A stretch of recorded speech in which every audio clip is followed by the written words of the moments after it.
दोस्तों, स्वागत है आप सभी का मेरे YouTube चैनल एमएस एकेडमी में, जहां आजकल हम लोग मैकेनिकल प्रॉपर्टीज ऑफ सॉलिड का डिस्कशन जारी रखे हैं। जिसमें पिछले 2 लेक्चर्स में आपने देखा कि हमने डिस्कस किया इलास्टिसिटी के बारे में, स्ट्रेस और स्ट्रेन के बारे में।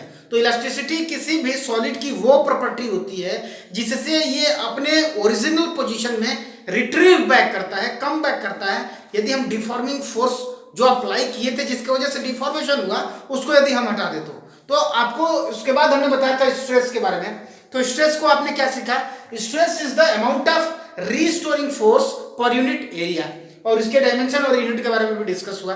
उसके बाद हमने स्ट्रेन देखा था, तथा स्ट्रेन को हमने देखा था कि स्ट्रेन क्या होता है। Strain is the result of stress, यानी स्ट्रेस की वजह से स्ट्रेन होता है। जो भी डिफॉर्मेशन होता है, विकृति हो जाती है, उसको हम स्ट्रेन बोलते हैं। एक्चुअली दोनों के टाइप के बारे में भी डिस्कस हुआ था कल के लेक्चर में। तो टाइप को आपने देखा था, ये जैसे 3 प्रकार का होता है, स्ट्रेन को भी हमने 3 प्रकार से भी बांटा था। तो लॉन्गिट्यूडनल जैसे 2 प्रकार का हमने बांटा था, एक टेंसाइल और एक कंप्रेसिव, 2 प्रकार का होता है। उसके बाद दूसरा जो टाइप होता है उसी प्रकार से स्ट्रेन भी 2 प्रकार का हो गया था, ठीक है। उसी प्रकार से लॉन्गिट्यूडनल के बाद हमने बदला था शियर स्ट्रेस। तो शियर स्ट्रेस के बाद शियर, उसी के वजह से जो चेंजेस आते हैं due to the shear stress, जो डिफॉर्मेशन होता है उसको हम लोग शियर स्ट्रेन के नाम से जानते हैं। उसके बाद हमने देखा था तीसरा टाइप ऑफ जो स्ट्रेस था वो क्या था?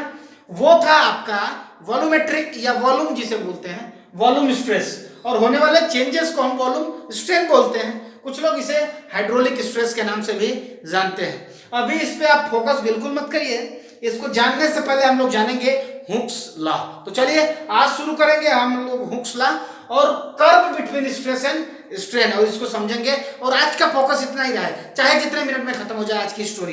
तो चलिए आज की कहानी को हम लोग शुरू करते हैं हुक्स लॉ से। तो नोट कर लीजिएगा हुक्स लॉ। हुक्स लॉ बड़ा ही अजीब नाम है, हुक्स लॉ। हुक एक्चुअली क्या है? हुक्स एक साइंटिस्ट का नाम है और उन्होंने ये लॉ दिया था, और इन्हीं के नाम पे हम लोग इसके लॉ को जानते हैं, और ये हुक्स लॉ कहलाता है। हुक्स लॉ क्या कहता है कि यदि किसी मटेरियल पे, किसी सॉलिड पे हम स्ट्रेस लगा रहे हैं और उसमें स्ट्रेन जो डेवलप हो रहा है, इन दोनों के बीच में इन्होंने एक एक्सपेरिमेंटल रिलेशन स्टेब्लिश करने का प्रयास किया है। यानी कि एक्सपेरिमेंट के वजह से तो उन्होंने देखा कि स्मॉल डिफॉर्मेशन के लिए, यानी कि छोटे से डिफॉर्मेशन के लिए, स्मॉल डिफॉर्मेशन बोले तो छोटे से माने बहुत ही कम स्तर तक के लिए, यानी 1%, 1.5%, आधा परसेंट, मतलब बहुत ही कम स्तर के डिफॉर्मेशन के लिए ये जो स्टेब्लिश किए हैं रिलेशन, वो ये कहता है according to the Hooke's law. समझिए, according to the Hooke's law stress is directly proportional to strain. काम खत्म, बस इतना ही है। Stress is directly proportional to strain up to the proportionality limit. Condition लगानी बहुत जरूरी है, अन्यथा आप अधूरे हैं, आपकी डिफिनेशन अधूरी है। समझिए आप, for the small deformation the stress is directly proportional to strain up to proportionality limit। Note कर लीजिए यदि जरूरत हो आपको तो। यानी कि उनके अनुसार जो अपना स्ट्रेस है STRESS इज प्रोपोर्शनल, यानी ये डायरेक्टली प्रोपोर्शनल है स्ट्रेन के। लेकिन मैंने लिखने को लिख दिया, लेकिन 2 कंडीशन हमने लगाई। पहली कंडीशन कि जो अपना स्ट्रेन है, यानी जो अपना डिफॉर्मेशन हो रहा है बहुत कम हो रहा हो, जो चेंजेस हो रहे हैं वो बहुत कम हो। और दूसरा, हमेशा नहीं, आजीवन के लिए नहीं, बल्कि एक लिमिट तक, एक प्रोपोर्शनलिटी लिमिट तक ही, एक सर्टेन लिमिट तक। यानी उन्होंने बताया था stress is directly proportional to strain. इसी को हम लोग बोलते हैं Hooke's law. So if somebody ask you what is the Hooke's law, तो you can say that Hooke's law states that whenever we define a stress strain curve between stress and stress curve, यदि हम define करते हैं तो we say further up to proportionality limit stress is always proportional to strain. यही इसी को कहते हैं हुक्स लॉ। अच्छा, थोड़ा सा आगे यदि हम डिस्कशन को बढ़ाएं, इस प्रोपोर्शनलिटी चिन्ह को हटाएं। हम फिजिक्स वाले क्या करते हैं, इसको हटाते हैं तो कोई कांस्टेंट लगाते हैं, आपको भी पता है। यानी कि stress is equal to k times of strain, ठीक है। कोई भी एक हम लोग कांस्टेंट लगा देते हैं। तो यहाँ हमने मान लिया k, stress is equal to k times of strain, k ही मानते हैं यूजुअली हम लोग, ठीक है। यानी कि k क्या हुआ, k को हम लोग बोलते हैं प्रोपोर्शनलिटी लिमिट, ठीक है, प्रोपोर्शनलिटी लिमिट। ठीक है, नोट कर लीजिए आप, इसको हम लोग बोलते हैं प्रोपोर्शनलिटी कांस्टेंट, ठीक है, प्रोपोर्शनलिटी कांस्टेंट, ठीक है, इसको बोलते हैं हम लोग प्रोपोर्शनलिटी कांस्टेंट। लेकिन प्रोपोर्शनलिटी कांस्टेंट तो कोई भी कांस्टेंट होता है, लेकिन जो इसका नाम है उसको हम लोग बोलते हैं, ठीक है, इसको बोलते हैं कोएफिशिएंट ऑफ, ठीक है, कोएफिशिएंट ऑफ इलास्टिसिटी, ठीक है, इसको बोलते हैं मॉडुलस ऑफ इलास्टिसिटी। आप नोट कर लीजिए, इसको बोलते हैं हम लोग modulus, MODULUS, modulus of elasticity, ठीक है, इलास्टिसिटी, ठीक है, मॉडुलस ऑफ इलास्टिसिटी बोलते हैं इसको, ठीक है। के को क्या बोलते हैं हम लोग? Modulus of elasticity. और मैं आपको ये श्योर कर दूं कि ये जो मॉडुलस ऑफ इलास्टिसिटी है या कोएफिशिएंट ऑफ मॉडुलस है, इसके बेस पे हम लोग कल का डिस्कशन चलेगा। यही के बारे में हम लोग कल डिस्कस करेंगे, ये क्या होता है, कितने प्रकार का। अच्छा, आपने कभी सोचा है एक जो स्टील होता है उसके पास ज्यादा इलास्टिसिटी होती है रबर से? Steel is more elastic than rubber. सोचा है कभी? सोचिए कैसे उत्तर मिलेगा, पता हम। चलिए, मॉडुलस ऑफ इलास्टिसिटी पे जब हम लोग डिस्कस करेंगे, जब कल का डिस्कशन होगा तो आपको उत्तर मिलेगा। आज आपका दिन है, आप सोचिए कि स्टील कैसे ज्यादा इलास्टिक हो गया रबर से। रबर तो ज्यादा इलास्टिक दिखता है। चलिए सोचिएगा, खैर अभी सोचिए, सुनिए। Stress is proportional to strain, Hooke's law. When we remove the proportionality and put the equal sign, a constant comes into picture, and this constant is called proportionality constant as usual, but a special name is given to it, and that is also called modulus of elasticity, ठीक है, इसको हम लोग बोलते हैं modulus of elasticity। ये क्या होता है, कितने प्रकार का होता है, इसकी उपयोगिता क्या है, इन सब पे डिटेल डिस्कशन कल होगा। अभी हुक्स लॉ इतना है, अभी आप समझिए। Hooke's law is an experimental definition, and it defines the curve and the dependency of strain on the stress. It says that stress is always proportional to strain, but up to the proportionality limit, up to the small deformation. For the small deformation, stress is proportional to strain. ये बताते हैं कि stress जो है strain के proportional होगा कम deformation के लिए, छोटे डिफॉर्मेशन के लिए, और वो भी प्रोपोर्शनलिटी लिमिट तक ही, एक सर्टेन लिमिट तक ही, आजीवन नहीं, हर समय के लिए नहीं, या लॉन्गर पीरियड ऑफ टाइम के लिए नहीं, but up to the proportionality limit. उम्मीद रखता हूं हुक्स लॉ सबसे पूरे फिजिक्स में सबसे आसान कोई लॉ है तो हुक्स लॉ है, इससे आसान कोई लॉ नहीं है। यानी stress is proportional to strain क्या है, कुछ नहीं है, आप भी याद रखेंगे और आप 10 लोगों को बता भी सकते हैं, ठीक है। लेकिन के याद रखना है, उसे हम मॉडुलस ऑफ इलास्टिसिटी बोलते हैं, ठीक है, modulus of elasticity, coefficient of elasticity, ठीक है, या प्रोपोर्शनलिटी लिमिट, ठीक है, आदि नाम से उसको जानते हैं। आप भी उसे जानेंगे, लेकिन कब? कल आप ये भी जानेंगे कि एक स्टील ज्यादा इलास्टिक है एक रबर के अपेक्षा, ऐसा क्यों होता है, कैसे होता है, उसको हम लोग डिफाइन करेंगे, ठीक है। आइए हम लोग एक डिफाइन करते हैं, वो है कर्व, ठीक है, curve between stress and strain. देखिए, ये हुक्स लॉ के आधार पे ही एक एक्सपेरिमेंटल डाटा के मदद से हमने एक क्या किया है, स्ट्रेस और स्ट्रेन के बीच में, यहाँ जो वाई एक्सिस पे है वो स्ट्रेस है, ठीक है, वाई एक्सिस पे STRESS, ठीक है, वाई एक्सिस पे हमने स्ट्रेस को और एक्स एक्सिस पे स्ट्रेन को, यानी कि force per unit area, deforming force per unit area Y axis पे रख रहा है, और जो चेंजेस आ रहे हैं डेल्टा L/L, डेल्टा V/V या डेल X/L या tan थीटा, हम वाई एक्स एक्सिस पे रख रहे हैं। तो होता क्या है एक्चुअली, ये ऐसा ग्राफ हमें मिलता है। अभी कर्व आपको रेड वाली दिख रही होगी, उम्मीद यही रखता हूं मैं, रेड वाली कर्व आपको दिख रही है, ठीक है। देखिए, स्ट्रेस और स्ट्रेन दोनों प्रोपोर्शनल होते हैं, यानी कि हम लोग जैसे जैसे प्रेशर बढ़ाते जाएंगे, फोर्स, सपोज करिए ये हमारा स्टील है, ये हुक्स है, हुक से लटका हुआ है, इस पे हम लोग वजन लटकाते जा रहे हैं, इसकी लंबाई बढ़ती जाएगी, इसकी लंबाई बढ़ती जाएगी, इसकी लंबाई बढ़ती जाएगी, और हम जब वजन हटा देंगे, जब फोर्स हटा देंगे इस पर से, तो ये रिट्रीव बैक कर जाएगा, ये अपने वापस को आ जाएगा, ठीक है। अभी आप स्प्रिंग ले लीजिए, सपोज करिए स्प्रिंग है, लोडेड करेंगे स्प्रिंग को, स्प्रिंग की लंबाई बढ़ जाएगी, वजन हटा देंगे, स्प्रिंग अपने पुनः अवस्था में आ जाएगा। लेकिन क्या ये हमेशा होगा? नहीं, बिल्कुल नहीं, ये केवल होगा आपका ए तक, केवल ए तक, समझिए, ए तक, ए बोले तो ए को हम लोग बोलते हैं प्रोपोर्शनलिटी लिमिट, यानी कि वह पॉइंट जिस पॉइंट तक स्ट्रेस और स्ट्रेन दोनों प्रोपोर्शनल है, यानी कि जैसे स्ट्रेस बढ़ाएंगे स्ट्रेन बढ़ेगा, यानी जितना स्ट्रेन बढ़ाएंगे उतना स्ट्रेस बढ़ेगा, स्ट्रेस बढ़ाएंगे स्ट्रेन बढ़ेगा, स्ट्रेस बढ़ाएंगे स्ट्रेन बढ़ेगा, जब तक ये दोनों प्रोपोर्शनल है, यानी up to the proportionality limit. इस कर्व में ये जो ग्राफ ड्रॉ किया है उसमें वो पॉइंट ए है, यानी कि 0 से लेकर या O से लेकर A तक यदि आप स्ट्रेस बढ़ाते हैं स्ट्रेन बढ़ेगा, स्ट्रेस बढ़ाते हैं स्ट्रेन बढ़ेगा, स्ट्रेस बढ़ाते हैं स्ट्रेन बढ़ेगा, घटाते हैं स्ट्रेस घटेगा, घटाते हैं स्ट्रेस घटेगा। ये हुआ प्रोपोर्शनलिटी। प्रोपोर्शनलिटी मतलब जितना बढ़ाएंगे उतना घटेगा, यानी प्रोपोर्शनलिटी का मतलब हुआ जितना अमाउंट ऑफ स्ट्रेस बढ़ाए उसी के करस्पॉन्डिंग स्ट्रेस जो है स्ट्रेन डेवलप होगा। यानी कि पॉइंट ए तक, O से लेकर A तक यदि हम वजन को या हम कहें कि डिफॉर्मिंग फोर्स को हम हटा देते हैं तो जो अपनी वस्तु है, जो अपना स्फीयर है या जो भी है जिसमें डिफॉर्मेशन हुआ है वो अपनी पुनः अवस्था को प्राप्त कर लेता है, यानी कि वस्तु अपने 100% ओरिजिनल पोजीशन में केवल A तक ही आ पाती है। यदि हम A से ज्यादा स्ट्रेस लगा दिए, उससे भी ज्यादा स्ट्रेस लगा दिए, हम C पे पहुंच गए। C पॉइंट को हम लोग बोलते हैं, देखिए C पॉइंट को देखिए क्या, A पॉइंट को क्या बोला हमने sigma Y yield point, B को हमने क्या बोला है यील्ड पॉइंट, यानी कि A और C के बीच में हमने एक पॉइंट दे दिया है पॉइंट B, जिसे हमने नाम दिया है यील्ड पॉइंट।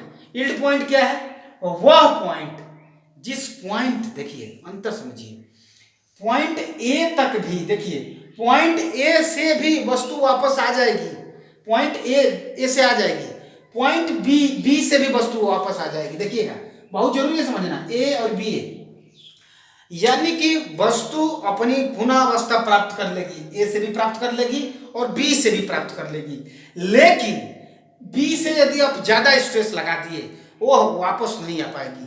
तो A का महत्व क्या रहा, A का महत्व ये रहा कि पॉइंट यानी कि A तक स्ट्रेस और स्ट्रेन आपस में प्रोपोर्शनल है।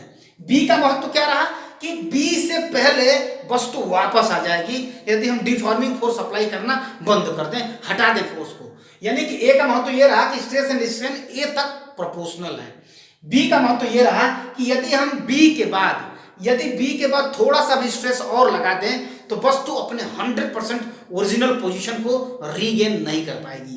ये B का महत्व रहा। चलिए C पे चलते हैं, यानी कि C का क्या होगा, यानी C के बाद अब परमानेंट डिफॉर्मेशन आने लगेगा, यानी कि अब वस्तु अपने 100% ओरिजिनल पोजीशन को नहीं गेन करेगी, प्लास्टिसिटी आने लगी। समझिए अब धीरे धीरे वो क्या होने लगा, प्लास्टिसिटी आने लगा। और देखिए आपको अंतर समझ में आ रहा होगा, कम फोर्स अप्लाई करने पर भी स्ट्रेस कम आ रहा है, स्ट्रेस कम है लेकिन स्ट्रेन उस बहुत ज्यादा है। देखिए इधर क्या हो रहा था, स्ट्रेस हम लोग बहुत ज्यादा बढ़ा रहे थे तो भी स्ट्रेन कितना कम आ रहा था, 1%, देख रहे हैं। लेकिन जैसे इधर देखिए, इधर स्ट्रेस बहुत कम है लेकिन स्ट्रेन कितना है, बहुत ज्यादा है। आप देखिए अगर हम ग्राफ को इस तरह से करें, देखिए इस तरह से यदि हम ग्राफ को करें तो देखिए स्ट्रेस कितना कम है और स्ट्रेन देखिए, ठीक है। तो स्ट्रेन उस अनुसार स्ट्रेन कितना ज्यादा मिल रहा है, तो स्ट्रेस कम है स्ट्रेन ज्यादा है B और D के बीच में। D पॉइंट के बाद देखिए, यदि हम D पॉइंट को देखिए, D पॉइंट तक पॉइंट ऑफ प्लास्टिसिटी है, यानी कि उस पॉइंट तक क्या है, वस्तु टूटेगी नहीं, समझ रहे हैं, यानी वस्तु टूटेगा नहीं, स्प्रिंग टूटेगा नहीं। पॉइंट D तक जो है स्प्रिंग, समझिए ये किसी मेटल को लेके बनाया गया ग्राफ है, ये बात आप पहले समझिए, किसी पर्टिकुलर मेटल को, ये मेटालिक कर्व है, ठीक है, ये मेटल के लिए लेकर जो स्ट्रेस स्ट्रेन कर्व ड्रा किया गया है। हर मटेरियल के लिए ये कर्व अलग अलग होता है और ये सारे पॉइंट भी अलग अलग होते हैं, समझ रहे हैं आप। लेकिन समझना तो है आपको, किसी एक से आप समझ लीजिए, बाकी सबके लिए वही डिफाइन होता है। तो पॉइंट आप ये समझिए, this is not universal, her material के लिए बदलता रहेगा, एल्युमिनियम के लिए अलग होगा, कॉपर के लिए अलग होगा, जिंक के लिए अलग होगा, ठीक है। अभी मैं बताता हूँ, और B और D और E अगर पास पास हो जाए तो उसका अंतर क्या आएगा, समझिए। यदि हम D पॉइंट पे हम लोग समझ गए, वाई यू मतलब, ये U का मतलब हुआ it is the maximum point of apply stress. यदि U से ज्यादा अप्लाई स्ट्रेस कर देते हैं, यानी इससे D से ज्यादा और स्ट्रेस अप्लाई कर देंगे, स्प्रिंग आपका टूट जाएगा, रबड़ आपका टूट जाएगा, पेन आपकी टूट जाएगी, यानी जिसपे आप स्ट्रेस लगा रहे थे वह वस्तु आपकी टूट जाएगी, परमानेंट डिफॉर्मेशन हो जाएगा। उससे ज्यादा लगा देंगे तो आपके देखिए यहाँ देखिए, अब देखिए डी से ज्यादा लगाने पर क्या होता है, वो प्लास्टिसिटी अब क्या है, हम डी के बाद यदि डी के बाद समझिए, यदि डी के बाद देखिए नेगेटिव कर्व आपको अब मिल रहा है, यानी कि डी के बाद हम स्ट्रेस अप्लाई कर ही नहीं रहे हैं तो भी डिफॉर्मेशन होता जा रहा है। आपने कभी देखा है कि आप वजन कम करते जाएं, स्ट्रेस कम करते जाएं तो भी डिफॉर्मेशन होता जाता है। यानी कि डी और ई के बीच में क्या हो रहा है कि डी से पहले प्लास्टिसिटी है, लेकिन डी के बाद हमने स्ट्रेस अप्लाई नहीं किया, फिर भी डिफॉर्मेशन होता जा रहा है। यानी ई पे क्या हो गया, परमानेंट डिफॉर्मेशन हो गया, वस्तु टूट गई, यानी कि स्प्रिंग ही टूट गया जिसमें हम लोग स्ट्रेस अप्लाई कर रहे हैं। इसलिए ई पॉइंट को हम लोग फ्रैक्चर पॉइंट बोलते हैं। और यदि डी और ई आपस में बहुत नजदीक है तो होता क्या है, उसी वस्तु को हम लोग ब्रिटल बोलते हैं। तो ब्रिटल को आप नोट कर सकते हो। कब हम लोग कहेंगे यदि डी और ई के बीच की दूरी बहुत कम है तो हम लोग बोलेंगे कि द ऑब्जेक्ट और द मेटल और द ऑब्जेक्ट या जो भी सॉलिड है अपना, वो सॉलिड क्या है, ब्रिटल है। ब्रिटल बोले तो डी और ई के बीच की दूरी बहुत कम है ऑन द ग्राफ। ठीक है, तो ये रहा आपका स्ट्रेस स्ट्रेन कर्व। समझने की बात ये थी, हम लोग stress strain curve is drawn for any particular metal, it is drawn for a metal, ये किसी मेटल के लिए बना हुआ है। और ये हम किसी भी सॉलिड के लिए ड्रॉ कर सकते हैं। हर सॉलिड के लिए इसका स्ट्रक्चर अलग अलग होगा, स्लोप इसकी अलग अलग होगी, लेकिन ये पॉइंट सारे सब में आएंगे, पॉइंट अलग अलग आएंगे, ए आएगा, बी आएगा, सी आएगा, डी आएगा। अब उसकी वैल्यू जो है बदलती रहती है। अभी जब हम आगे पढ़ेंगे मॉडुलस ऑफ इलास्टिसिटी तो आप पढ़ेंगे Young's modulus of elasticity, shear modulus of elasticity, bulk modulus of elasticity, तो चीजें आपको और क्लियर होंगी। आप बने रहिए हमारे साथ एमएस एकेडमी में। मैं रोज आपके लिए एक वीडियो जरूर लाता हूं ताकि चीजें आपको समझ में आ सके। कोई जरूरी नहीं है कि बहुत सारा आपको कंटेंट दिया जाए, आपको उतना ही दिया जा रहा है जितना आप समझ सके। चलिए, आपको उम्मीद है आपको हुक्स लॉ समझ में आ गया होगा। तो हुक्स लॉ वैलिड कहां तक है, ए तक जो है हुक्स लॉ वैलिड है, केवल ए तक। Hooke's law is valid up to the point A. B point तक क्या है, बी पॉइंट तक क्या है, बी पॉइंट तक ये है कि वस्तु अपने पुनः अवस्था को गेन कर लेगी। सी पॉइंट तक क्या है, सी पॉइंट तक ये है कि यदि हम सी के बाद डिफॉर्मेशन करते हैं, कम स्ट्रेस पर भी स्ट्रेन ज्यादा मिल रहा है, कम स्ट्रेस पर भी अब क्या हो रहा है, स्ट्रेन ज्यादा मिल रहा है। डी क्या है, डी के बाद यदि हम अप्लाई नहीं करते हैं फोर्स, अपना स्ट्रेस अप्लाई नहीं कर रहे हैं तो भी डिफॉर्मेशन होता रहता है। डिफॉर्मेशन होता है का मतलब डी स्ट्रेस बढ़ता जाता है। और ई पर क्या हो जाता है, वस्तु ब्रिटल हो जाती है, वस्तु टूट जाती है। ठीक है, ई पे उसको हम लोग बोलते हैं फ्रैक्चर पॉइंट। ठीक है, ये सारे पॉइंट्स हैं। आप किसी भी रेफरेंस बुक को फॉलो करिए, एनसीईआरटी फॉलो करिए, एक बार जरूर पढ़िए जो भी मैं बता रहा हूँ। ठीक है, you need to go through some book, you need to follow at least a book. ठीक है, उसमें आप कर्व को समझिए। मैंने एक कर्व दिया मेटल के लिए दिया, आप नॉन मेटल के लिए देखिए, मेटलॉइड के लिए देखिए, सारा कुछ देखिए। आपको जब जो है कि ये आपका दायित्व बनता है कि आप ज्यादा से ज्यादा पढ़ें। ठीक है, तो ये स्ट्रेस स्ट्रेन कर्व के बीच में कोई पूछता है कर्व, तो कर्व यही ड्रॉ होता है। ठीक है, यही कर्व हम लोग ड्रॉ करके जो किसी को दिखा देते हैं, कोई बताता है तो हम लोग इसको स्ट्रेस स्ट्रेन कर्व जो है इस तरह से ड्रॉ करके उसको बता देते हैं। इसको बता देते हैं कि ये प्रोपोर्शनलिटी लिमिट है, यील्ड पॉइंट है, ये आपका फ्रैक्चर पॉइंट है। ये सारे पॉइंट्स आपको दर्शाने होते हैं, दिखाने होते हैं। याद ये रखना होता है कि वाई एक्सिस पे हमारा स्ट्रेस होता है। ठीक है, वाई एक्सिस पे हमारा स्ट्रेस होता है, और जो हमारा एक्स एक्सिस है उस पे हम स्ट्रेन को डिनोट करते हैं। ठीक है, स्ट्रेस को हम वाई एक्सिस पे, स्ट्रेन को हम एक्स एक्सिस पे डिनोट करते हैं, रिप्रेजेंट करते हैं। ठीक है, तो हुक्स लॉ क्या है, Hooke's law is a experimental law which shows up to a proportionality limit stress is proportional to strain. ठीक है, वो भी बहुत ही कम डिफॉर्मेशन के लिए। हुक्स लॉ उसको हमने बताया था कैसे के आ गया था, जिसे हम लोग मॉडुलस ऑफ इलास्टिसिटी बोल रहे थे, उसको हम लोग कल समझेंगे। तो कल का सेशन होगा अपना मॉडुलस ऑफ इलास्टिसिटी का, जिसमें आप देखेंगे कितने टाइप के मॉडुलस ऑफ इलास्टिसिटी है। आपको मैं ये भी बताऊंगा कि एक स्टील मेटल, एक जो है स्टील के पास ज्यादा इलास्टिसिटी है रबर की अपेक्षा। ऐसा कैसे हो जाता है भाई? ठीक है, हमने तो नहीं देखा है। ठीक है, तो इस पॉइंट को थोड़ा सा यूनिक होता है, ये बहुत ही यूनिवर्सल क्वेश्चन है, वन लाइनर क्वेश्चन।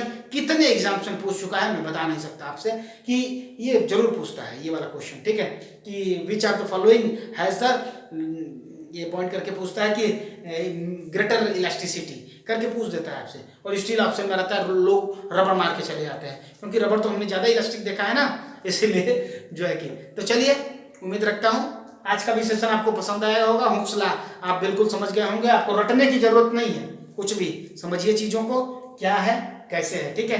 तो hope you are comfortable. MS academy में जुड़े रहिए आप, रोज आपके लिए मैं शाम को 6 बजे वीडियो लाता हूँ। So do like, please do like, share and subscribe, क्योंकि आप ही हैं जो शेयर कर सकते हैं। तो please do share and like and subscribe the channel and, ठीक है। सो थैंक यू, बने रहिए एमएस एकेडमी में। कल मिलेंगे आपको, वो भी किसके साथ, यंग्स मॉडुलस ऑफ इलास्टिसिटी के साथ। मॉडुलस ऑफ इलास्टिसिटी कितने प्रकार की होती है, सारा कुछ डिस्कस करेंगे कल। So thank you very much.